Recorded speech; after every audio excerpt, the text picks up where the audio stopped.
네, 오늘도 우리 함께 예배하는 모두에게 주님의 평화가 함께 하시기를 주님의 이름으로 축원합니다. 이제 이번 주에 성탄절이 있는데 성탄의 기분이 많이 요즘에는 사라진 것 같아요. 그렇죠? 길거리에도 캐롤도 안 들리고. 하지만 우리가 성탄절은 참 기쁜 날이죠. 예수님께서 우리를 만나러 오신, 우리와의 관계를 화해케 하신 그런 기쁜 날입니다. 주부에도 적었지만 우리가 먼저 그분께 나아간 게 아니라 예수님께서 먼저 우리에게 오셔가지고 관계를 회복시킨 그런 기쁜 날, 그리고 우리를 구원하시고 당신의 자녀 삼아주신 기쁜 날이죠. 그래서 꽃꽂이도 이번 주가 가장 화려한 것 같아요. 그렇죠? 너무 아름답습니다. 우리 성탄의 기쁨을 우리 삶 가운데 같이 누리고 나누고 그 기쁨으로 살아갈 수 있는 여러분 모두가 되길 바랍니다. 어떤 아이가 그 얘기를 하더라고요. 1년 내내 성탄절이었으면 좋겠어요. 왜냐면 성탄절에 선물 받고 쉬니까. 그런데 그 말을 들으면서 곰곰이 생각을 해봤는데 정말 그런 것 같아요. 우리 삶이 1년 내내 성탄절이고 1년 내내 부활절이고 1년 내내 하나님께서 오시고 구속하시고 죄의 정 이기시고 우리를 당신 자녀 삼아주신 그런 기쁜 날이었으면 좋겠습니다. 그렇죠? 이 기쁨이 오늘 예배하는 우리 모두에게도 함께하기를 간절히 소망합니다. 오늘 성경을 보면 이제는 지난주에는 바리새인들과 헤롯 당원이 나왔잖아요. 이번에는 사두개인들이 나옵니다. 이 당시 바리새인들과는 달리 유대의 제사장, 귀족 계급인 이 사두개인들은 부활이라는 것을 믿지 않았습니다. 그들은 오히려 이 부활을 위험한 사상이다라고 생각을 했다고 합니다. 그들이 이 구약 성경 중에 모세 오경만을 하나님의 말씀이다, 정경이다라고 이렇게 여겨왔는데 이 오경에는 부활에 대한 가르침이 없다라고 이렇게 이야기를 했어요. 그리고 그 후대에 다니엘서 같은 그들이 인정하지 않는 권위 없는 그러한 성경들, 예언서들이 생겼는데 이 부활이라는 사상은 믿을 수 없는, 그들 생각에 믿을 수 없는 그 예언서에서 비롯된 사상이기 때문에 부활은 터무니없는 이야기다라고 주장하는 것이 이 사두개인들의 생각이었습니다. 그래서 그들은 이 부활은 없다라고 이렇게 얘기해 왔던 사람들입니다. 그렇지만 그들이 부활을 믿지 않는 그 내면에는 또 다른 이유가 하나 있었습니다. 그들은 당시 많은 부와 권력을 누리던 그 지배계층 사람들이었죠. 물론 그 당시 지배계층은 로마였지만 그들은 로마에 빌붙어서 자신들의 기득권을 유지하고 그를 누리면서 살아가던 또 하나의 지배계층 사람들이었다라는 것입니다. 그러다 보니까 독립을 꿈꾸고 실제로 독립을 위해서 일하는 사람들과는 좀 다르게 변화를 시도하고 그들이 사는 현실 그대로를 유지하기를 소망했던 사람들이 이 사두개인들이었어요. 그런데 부활 사상은 이런 그들의 욕심과는 좀 상충되는 역할을 백성들 가운데서 만들어냈습니다. 부활 신앙은 이 예수님이 오시기 전 주전 2세기경에 이 유대 사회에 널리 퍼지게 된 그런 사상 중에 하나인데 이 순교자, 즉 하나님의 나라를 위해서 순교하는 그 사람은 궁극적인 부활의 때가 오면은 영광스러운 미래를 맞이하게 될 것이다 라는 그런 확신이 그 당시에 이 주전 2세기의 부활 사상으로 많이 퍼져 있었다라는 거예요. 즉 하나님의 나라를 위해서 죽으면은 하나님이 다시 오실 그 세상에서 다시 살아나가지고 그 땅에서는 정말 영광스러운 삶을 살게 될 거다. 그러한 사상이 그 당시 이 유대 세계뿐만 아니라 근동에 널리 퍼져 있던 그러한 사상 중에 하나였습니다. 그러다 보니까 이 부활 신앙을 가진 사람들은 무슨 일을 했겠어요? 유다의 독립을 위해서 못할 일이 없었다는 거예요. 오늘날로 얘기하면 테러 이런 거, 자신의 목숨을 버리는 거 두려워하지 않았다라는 것입니다. 그렇기 때문에 현실을 고수하고자 했던 사두개인들이 이 부활 사상은 막아야 될 교리, 이것은 없다라고 이렇게 좀 무력화시켜야 할 그러한 교리 중에 하나가 이 부활 사상이었다라는 것입니다. 그렇지만 이 바리새인들은 모두가 기다리던 새 시대, 즉 메시아가 오셔서 새로운 세상을 만드는 그때가 오면은 하나님께서 자신들의 백성을 부활시킬 것이다 라고 믿고 가르쳤기 때문에 사람들은 대부분 이러한 생각을 가지고 있었습니다. 그래서 당시 몇몇 기록들을 보면은요, 이 사두개인들이 부활은 터무니없는 이야기다, 바리새인들이 꾸며낸 말도 안 되는 이야기다 라는 것을 사람들에게 설득시키기 위해서 종종 어처구니 없는 이야기를 잘 지어냈다라고 합니다. 오늘 본문에 나오는 이야기가 바로 그 당시 그들이 바리새인들과 논쟁할 때 쓰던 그 어처구니 없는 이야기 중에 하나였다라는 겁니다. 당시 바리새인들이 말하는 부활은 이 내세에서도 현세와 동일한 육체를 가지고 동일한 삶을 산다는 거예요. 우리 예전에 한번 말씀드렸죠. 지금의 재산을 하나님께 맡겨놓으면 그 다음 세상에서도 내가 그 돈을 찾아서 그대로 지금과 같은 삶을 산다라는 것이 이 바리새인들이 생각하던 당시의 생각이었어요. 그러니까 부활을 한다는 것은 내가 지금 이 몸이 죽고 썩어 없어지더라도 다시 그 몸이 이대로 살아나서 이전과 똑같은 삶을 살게 된다. 당시 바리새인들이 믿던 부활은 그런 개념이었다라는 것입니다. 그러니까 이 사두개파 사람들은 아마도 예수님도 이 바리새파 사람들하고 비슷한 부활에 대한 개념을 갖고 있었을 것이다 라는 그러한 생각을 해서 이렇게 논쟁할 때마다 사용했던 그 질문을 똑같이 가지고 예수님께 나왔어요. 아마 이들은 이 바리새파 사람들하고 논쟁할 때도 이 질문을 가지고 그들을 곤란하게 만들었던 것 같습니다. 그러니까 예수님은 어떻게 대답할까? 예수님도 대답하지 못한다면은 이 부활이 없다라고 말하는 자신들의 주장이 좀 설득력 있게 사람들에게 다가가지 않을까? 이런 생각을 가지고 예수님께 도전하며 나아왔다라는 것이지요. 형이 자식을 낳지 못하고 죽었는데 둘째도, 셋째도 이렇게 7째까지 다 자식을 낳지 못하고 죽었다. 그럼 그 아내는 나중에 부활에 대해 누구의 아내냐? 모두가 다 아내로 삼았는데 누구의 아내냐? 참 말도 안 되는 그런 질문이죠.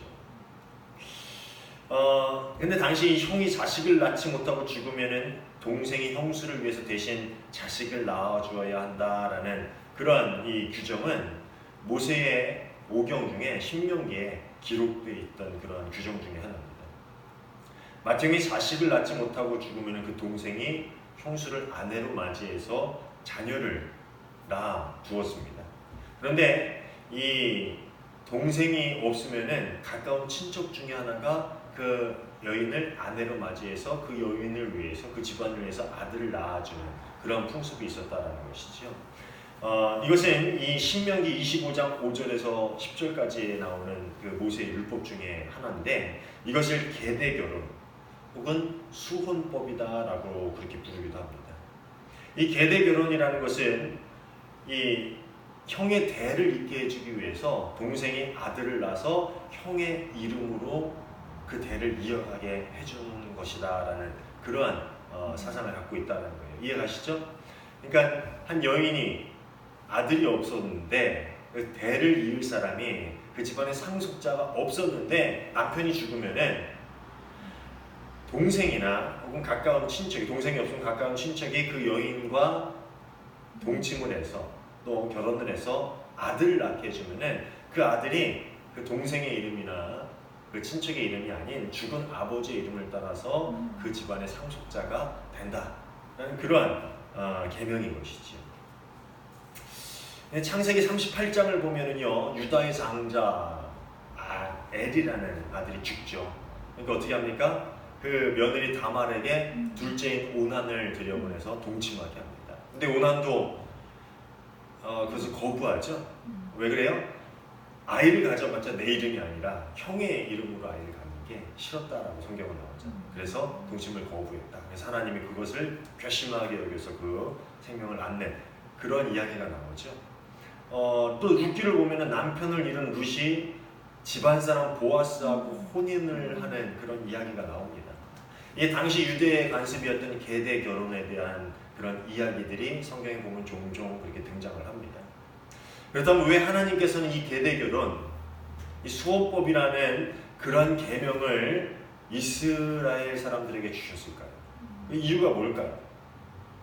몇 가지 이유가 있는데 그중 하나는 이스라엘 백성의 가계와 지파의 정체성이 이스라엘 가운데 끊어지지 않게 하려는 이유였다라는 겁니다. 그 가문이 그리고 그 지파가 이스라엘 가운데 사라지지 않게 하기 위해서 그 아들을 통해서 계속 그 가문이 유지되게 하기 위해서 그 법을 주셨다라는 것입니다. 뭐 이런 이유도 있고요. 또 그 당시에 이 남편이 없이 자녀가 없이 남편이 죽으면은 그 여인은 이 재혼하는 것이 쉽지 않았습니다. 그러다 보니까 어떠한 방법을 택했냐면 이방인과 결혼하는 일들도 종종 있었다라고 합니다. 그래서 이게 어떻게 됩니까? 유대인이 이방인과 결혼하면 이방인이 되는 것이죠. 그래서 유대인들이 이방인으로 이렇게 빠져나가는 것을 막기 위해서 민족의 정체성을 유지하기 위해서 이러한 결혼법을 주셨다라는 그러한 해석도 있습니다. 그런데 가장 중요한 건 뭐냐면은 더 중요한 게 있는데 이 계대 결혼이라는 것은 자식이 없이 홀로 된 여인을 보호하는 사회 보장 제도로서 하나님께서 주신 법이다라는 것입니다. 아까 얘기했지만 이 당시 남편을 잃고 홀로 된 여인은 살 길이 막막했습니다. 뭐 당시 상황으로 유대인들과 다시 재혼을 한다라는 것은 말도 안 되는 가능성이 없는 그런 일이었고요. 더군다나 아들이 없이 홀로 산다라는 것은 만만치 않은 일이었어요. 이런 상황에서 계대 결혼이라는 것은 그 여인으로 하여금 남편의 혈통을 잊게 하는 한편에 안정된 인생을 살아갈 수 있게 하는 방법이 되었다라는 거예요. 그 집안의 재산이나 그 집안의 모든 권리를 온전하게 상속받을 수 있게 그 아들을 통해서 그렇게 만들어주는 그 여인을 보호해주는 한 사회적인 방법이었다라는 것이죠. 어떤 학자들은 이 당시 계대 결혼의 계명으로 인해서 사회적으로 상당히 안정이 되었다라는 그런 말을 하기도 합니다. 왜냐하면 그 이스라엘 상황을 보면은 이 사사시대 때부터 어땠어요? 전쟁이 자주 일어났잖아요. 그렇죠? 전쟁이 자주 일어나다 보면은 어떻게 됩니까? 남자들이 많이 죽죠. 홀로 된 여인들이 많잖아요. 남편을 잃은 여인들이 무수히 많았을 텐데 이 계대 결혼이 없었으면 사회적으로 그 여인들이 어떻게 살아갈 수 있는 방법이 없는 거예요.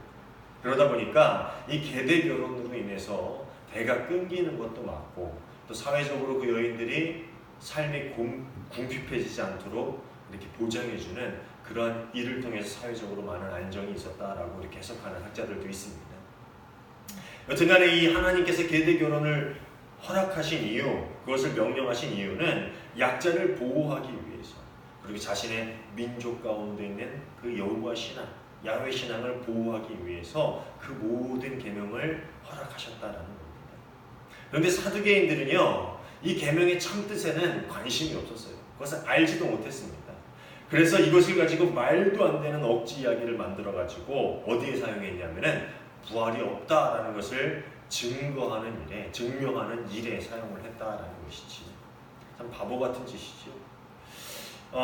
이런 바보 같은 그들의 질문에 예수님께서는 이렇게 꾸짖습니다. 너희는 성경도 모르고 하나님의 능력도 모르니까 잘못 생각하는 거 아니냐.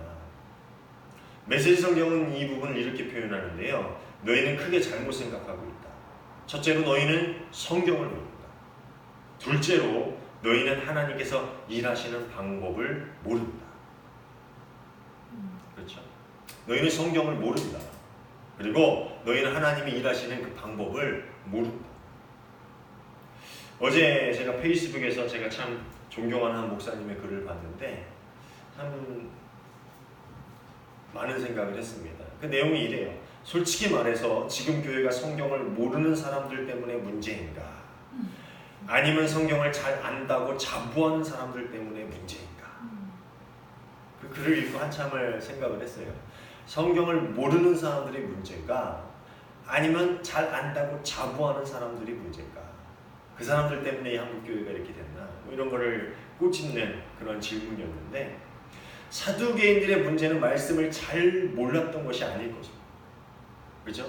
그래도 제사장인데 모세 5경만을 성경이라고 주장했는데 지금 66권을 성경으로 읽는 우리보다는 더 좋았을 거 아니에요. 5개만 성경이니까 5개만 읽으면 되니까. 근데 그들은 말씀을 잘 들여다보고 싶어 하지 않았습니다. 그 말씀에 있는 참뜻을 알고 깨닫고 그것을 잘 알기 위해서 연구하고 그런 일에 별로 관심이 없었다라는 것이지요. 그 말씀을 이용해서 어떻게 내 기득권을 유지할까? 어떻게 내 제사장 직분에 대한 권위를 세워나갈까? 이것에 관심이 있었지 이 말씀이 이야기하는 하나님의 참뜻이 뭘까? 그것을 별로 관심이 있어 하지 않았다라는 것입니다.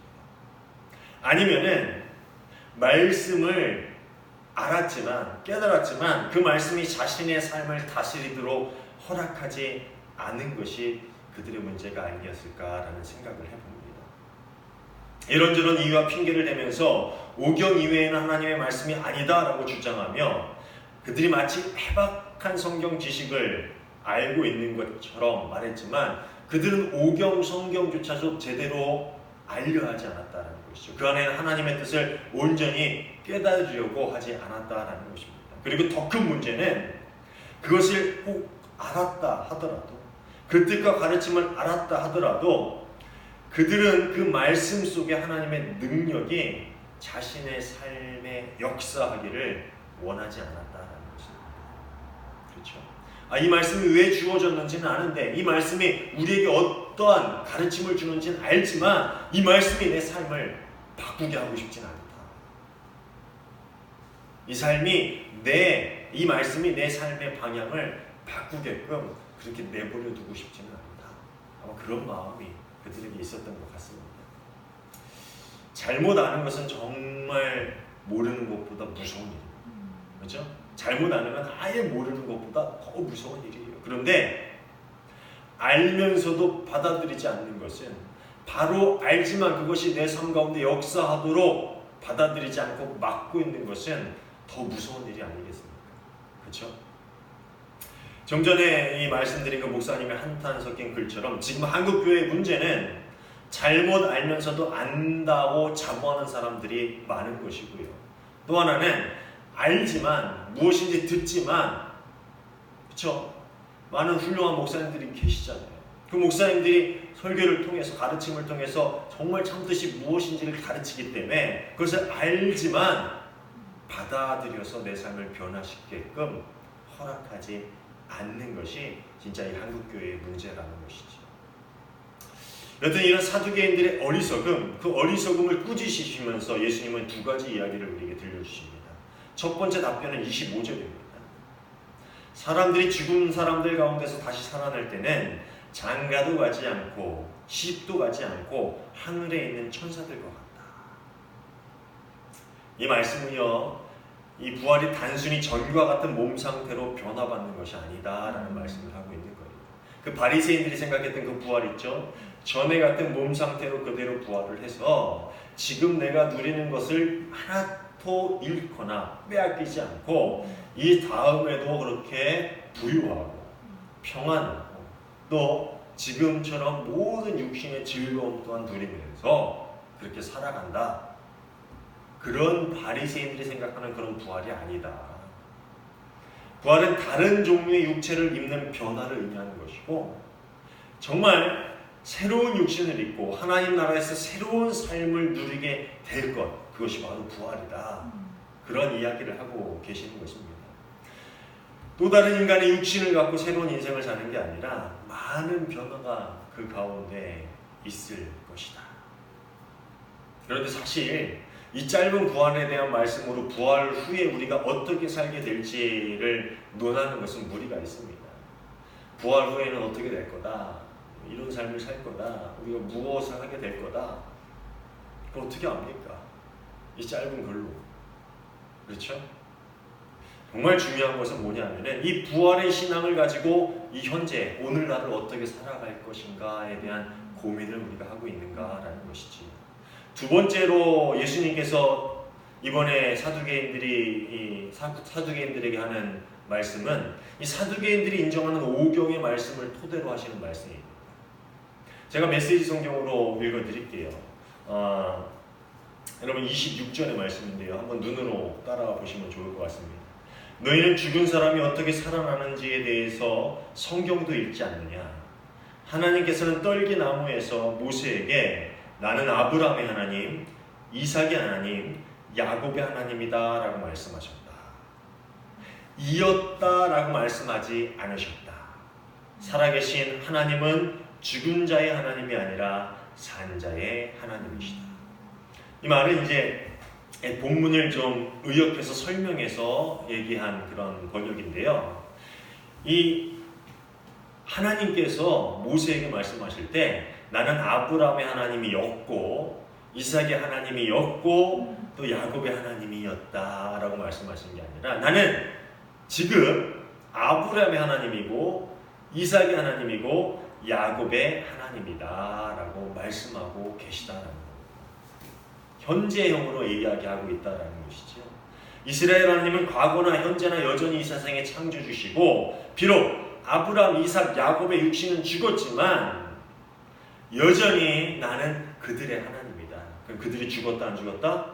그들은 죽은 것이 아니라 나는 여전히 그들의 하나님으로 있고 그들도 내 백성으로 있다라는 그런 말씀을 하고 계시다는 거예요. 하나님은 지금 생명을 붙잡고 계시며 언젠가는 과거와 현재와 미래의 모든 하나님의 백성이 부활의 몸을 입고 내 새로운 생명의 삶을 살게 될 것이다. 그래서 모두가 하나님이 만드실 새로운 세상에서 그 생명을 누리게 될 것이다. 그 말을 이 짧은 글 안에 설명하고 계시다라는 것입니다. 이해 가시죠? 그래서 나는 산 자의 하나님이다. 죽은 자의 하나님이 아니라 현재 모든 생명을, 살아있는 모든 생명, 그것을 주관하고 있는 그러한 생명의 살아있는 하나님이다. 그 얘기를 하고 계시다라는 겁니다. 정말 중요한 것은 이 믿음을 가진 사람이 하나님의 부활의 생명 안에서 산다는 것은요, 오늘 그 부활의 생명이 우리 안에 살아서 우리의 삶이 새로운 생명을 품은 삶이 된다라는 것을 의미한다라는 것입니다. 저는요, 오늘 말씀을 준비하면서 나는 산자의 하나님이다, 나는 죽은 자의 하나님이 아니라 산자의 하나님이다 라는 그 말씀이 정말 가슴에 와 닿았습니다. 사두개인들은 하나님을 믿는다고 하지만 하나님의 능력을 체험하지 못한 사람들이었습니다. 그죠? 늘 하나님께 제사를 지내는데, 하나님께 제물을 드리는데 그들이 그 하나님의 능력을 온전히 체험하고 살지는 못했다라는 것이지. 그들에게 하나님은 살아계신 하나님이 아니라 책 속의 하나님, 과거의 하나님, 죽은 자의 하나님이었다라는 것입니다. 나에게 역사하지 못하는 하나님이 어떻게 산 자의 하나님이 될 수가 있습니까? 과거 아브라함의 하나님이었고 이삭의 하나님이었고 야곱의 하나님이었던 그 하나님에게 제사 드리는 것에 불과했다라는 것이죠. 그러니까 그들은 진리로부터 멀리 떠나와 있었다는 것입니다. 산자의 하나님이 되지 못해서 그들의 삶을 온전히 주관하지 못하고 있었다는 것입니다. 그래서 그들은 예수 그리스도 안에서 싹트고 있는 부활과 영생의 씨앗을 발견하지 못하고 헛된 이론 가운데 사로잡혀서 살아가고 있었다는 것이죠. 그러니까 쓸데없는 이야기나 지어내면서 부활이 있냐 없냐를 그렇게 따졌다는 것이죠. 사랑하는 여러분, 우리는 어떻습니까? 우리는 과연 부활의 생명이 우리 안에서 살아서 그 새로운 생명이 역사하는 그런 삶을 살고 있습니까? 하나님은 우리에게 산자의 하나님이십니까? 책 속의 하나님, 성경책에만 있는 하나님, 교회에만 있는 하나님, 말씀을 들으면 그때만 있는 하나님이 아니라 여전히 살아서 역사하셔서 우리의 삶 가운데 부활의 생명으로 우리를 살게 하시는 그런 산자의 하나님이 되고 있느냐 하는 그런 말입니다.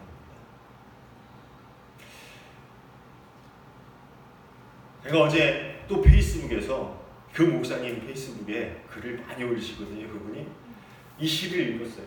예전에 한번 읽은 적이 있는 시인데 오늘 말씀을 준비하는데 이 시가 가슴에 딱 꽂히더라고요. 이 시는 우리 동네 목사님이라는 시입니다. 기영도 시인의 시죠. 우리 동네 목사님. 읍내에서 그를 본 것은 이번이 처음이었다. 헐공소 앞에서 자전거를 세우고 그는 양철 홍통을 반듯하게 펴는 대장장이의 망치질을 조용히 보고 있었다. 자전거 짐틀 위에는 두껍고 딱딱해 보이는 성경책만한 송판들이 실려 있었다. 교인들은 교회당 꽃밭을 마구 밟고 다녔다. 일주일 전에 목사님은 폐렴으로 둘째 아이를 잃었다. 장마통에 교인들은 반으로 죽었다. 더구나 그는 큰 소리로 기도하거나 손뼉을 치며 찬송하는 법도 없어 교인들은 주일마다 수군거렸다. 학생회 소년들과 목사관 뒤터에 푸성기를 심다가 저녁 예배에 늦은 적도 있었다. 성경이 아니라 생활의 밑줄을 그어야 한다는 그의 말은 집사들 사이에서 맹렬한 분노를 자아냈다. 폐렴으로 아이를 잃자 마을 전체가 은밀한 눈빛을 주고받으며 고개를 끄덕였다. 다음 주에 그는 우리 마을을 떠나야 한다. 어두운 천막교회 천장에 늘어진 작은 전구처럼 하늘에는 어느덧 하나둘 맑은 별들이 켜지고 대장장이도 주섬주섬 공부를 챙겨 들었다. 한참 동안 무엇인가 생각하던 목사님은 그제서야 동네를 향해 천천히 페달을 밟았다. 저녁 공기 속에서 그의 친숙한 얼굴은 어딘지 조금 쓸쓸해 보였다. 기영도 시인의 전체적인 시가 좀 약간 우울한 그런 분위기가 있는데 이 시도 마찬가지입니다. 그런데 이 시는 우리에게 정말 참 하나님을 믿는다는 것이, 살아있는 하나님, 산자의 하나님을 믿는다는 것이 어떤 것인지를 우리에게 알려주고 있습니다. 저는 이 시 중에 한 부분에 밑줄을 그었어요. 성경이 아니라 생활의 밑줄을 그어야 한다는 그의 말. 성경이 아니라 생활의 밑줄을 그어야 한다는 그의 말. 하나님이 살아있다는 것, 우리가 부활의 삶을 산다라는 것은요, 성경의 밑줄을 긋는 거예요. 뭐예요? 단순히 내가 말씀을 안다, 내가 그 말씀을 외우고 있다, 내가 그 말씀을 들었다, 그 말씀이 무슨 뜻인지를 안다 라는 것으로 끝나는 것이 아니라는 거예요. 우리 삶 가운데 하나님이 산자의 하나님이 되고 부활의 생명을 주시는 하나님이 된다라는 것은 성경이 아니라 우리의 삶에 그 말씀이 우리의 삶의 밑줄을 그어서 그 말씀이 우리 삶을 살아나가게끔, 우리 삶이 그 말씀으로 인하여 변화되게끔, 우리의 삶이 그 말씀 때문에 그 말씀을 행하지 않고는 못 견디게끔 만드는 그러한 삶이 부활의 신앙, 부활의 삶이, 부활의 생명이 살아있는 그러한 신앙이다라는 것입니다. 성탄절을 앞두고 어떻게 하다 보니까 말씀을 하다 보니까 부활에 대한 말씀이 됐네요. 부활절이나 성탄절이나 마찬가지 아니겠습니까? 하나님의 생명이 이 세상에 오신 것, 그리고 그 생명이 다시 살아나신 것, 부활의 생명 우리에게 증명되신 것, 모두 마찬가지입니다. 예수 그리스도를 맞이하는 우리 대림절 마지막 주, 그리고 성탄절을 이제 3일 앞두고 있는데요. 우리 2주간에 과연 생명으로 오신 예수님, 소망으로 오신 예수님, 그 예수님이 우리 가운데 살아있는 하나님이신지, 산자의 하나님이신지, 아니면 성경책에 있는, 교회에 있는, 우리 지식에 있는 그런 하나님인지 우리는 생각해 봐야 할 것입니다. 성경이 아니라 생활의 밑줄을 긋는, 하나님의 말씀이 우리의 삶을 변화시켜 나가는 그 부활의 생명, 그 믿음이 우리 삶 가운데서 하나님이 역사하시게끔 우리의 삶을 내어드리는 그러한 삶을 살아가는, 산자의 하나님을 믿는 그러한 믿음으로 살아가는 저와 여러분 모두가 되시기를 주님의 이름으로 축원합니다. 기도하겠습니다. 좋으신 하나님 감사합니다. 주님께서 늘 우리에게 새 생명을 허락